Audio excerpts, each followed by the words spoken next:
It's one of America's crown jewels, and also it's critical for the drinking water supply for millions. But tonight, Lake Powell on the Utah-Arizona border is approaching low levels never seen there before.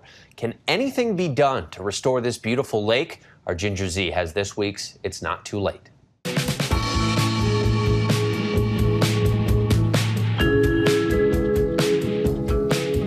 Hi, I'm Ginger Zee, and it's not too late. Hey, welcome to Lake Powell. That is what it usually would look like, and this is what it's looking like right now.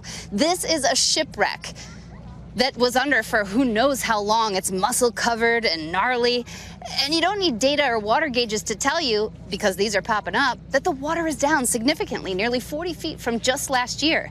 Water usage has to do with it, but so does drought, and that's what this story is going to be about. Lake Powell, a glistening oasis in the extreme desert heat, a man-made treasure along the Utah and Arizona state line.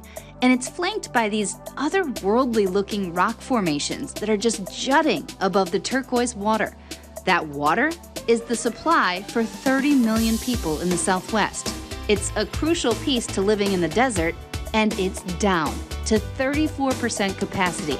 And as the water drops, history is being revealed. Sure enough, it's a good old ski boat. Somebody decided it was not worth bringing back, and there it lies forever. Boats lost in the last decade and beyond, now perched on the stony beaches that used to be the lake's bottom. 800 wet slips. That's a lot of boats here. From one of the still working docks, Let's get some shipwrecks. we embark on a 5-hour tour.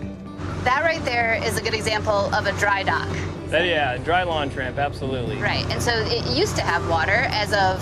A couple years ago. So 2 years ago it had water, now it doesn't. That seems like a big drop. Yeah, pretty significant, 40 to 50 feet probably. And it's not over. The lake is projected to drop to the lowest level ever since it was filled back in the 1960s. This is the time of year when we should see several inches of rise every day at the lake, to where the lake might rise 10 to 40 feet by, let's say, mid-July or early August. This year, we're not likely going to see any rise at all, or very little, if any. I had not been to Lake Powell, and if I didn't know better, maybe I wouldn't know that we were in a decades-long drought. But you can't miss it now. Boats like this showing up, about 6 of them on the lake so far.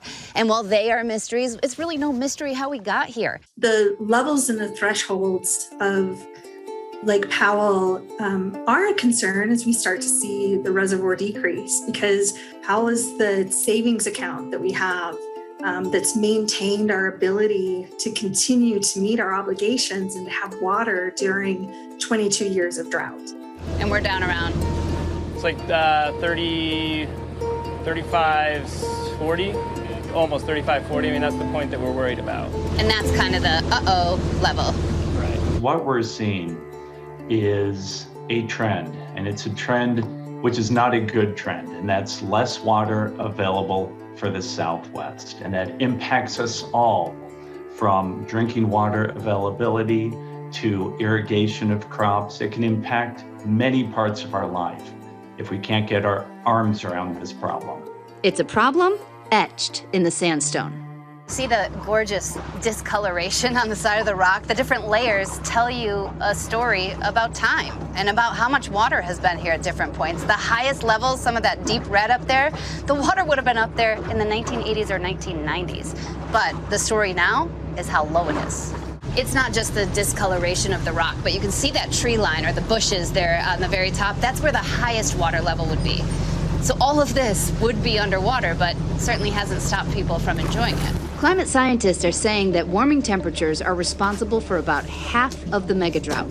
After a measly snowpack for California through Utah and a non-soon, meaning one of the driest monsoon seasons on record in the Southwest, the projection for this season is still below average. Back on Lake Powell. What's been the impact of the water levels dropping? Really for us, it's just access, and we just have to continue to lower our marinas down and just keep ever changing with it.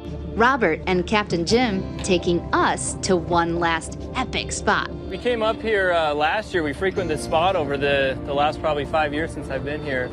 And you weren't actually able to drive under a boat under this at all. An arch, now above the aquamarine water, almost as if one of those shipwrecks left a treasure.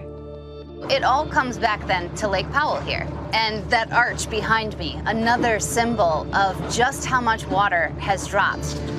That arch, as of last year, was barely a sliver. Now it's nearly a cave. And it was fascinating because Robert, who I was interviewing, was asking me, so what do you want to accomplish with this story? It's a great question. And I think the answer is, after spending a day on gorgeous Lake Powell, I want people to be educated. I want them to know where their water comes from. I'd love for us to think about how to conserve it, because every drop you use, depending on when you water your lawn in the day, it impacts Robert, it impacts all of us, and it impacts our future. And I really believe that it's not too late. Hi everyone, George Stephanopoulos here. Thanks for checking out the ABC News YouTube channel. If you'd like to get more videos, show highlights, and watch live event coverage, click on the right over here to subscribe to our channel, and don't forget to download the ABC News app for breaking news alerts. Thanks for watching.